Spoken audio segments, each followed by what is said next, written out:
Korea అధినేత Kim Jong Un కు ice cream మీద కోపం వచ్చినట్టుంది. వెంటనే ఒక డెసిషన్ తీసుకున్నారు. ఏకంగా దాని పేరునే మార్చేశారు.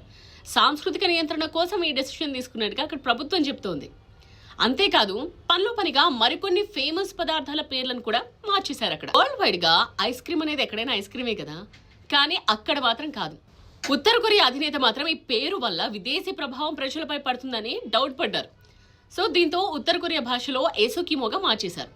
లేకపోతే యోంబోసెంగిగా పిలవాలని మినహాయింపునిచ్చారట. సో వీటికి ఐసు మిఠాయి అని అర్థం వస్తుంది. దక్షిణ కొరియా పశ్చిమ దేశాల పదాలను దేశ భాష నుంచి తొలగించడమే లక్ష్యంగా తెలుస్తోంది. ప్రజెంట్ ఉత్తర కొరియాలోని టూర్ గైడ్స్ కు వాన్సన్ సహా పలు ప్రదేశాల్లో 3 నెలల శిక్షణ ప్రారంభించింది. ఇందులో భాగంగా విదేశీ పర్యాటకులతో మాట్లాడే టైంలో కూడా ఎటువంటి ఇంగ్లీష్ పదాలు రాకుండా ఎలా జాగ్రత్త తీసుకోవాలో సూచిస్తారు.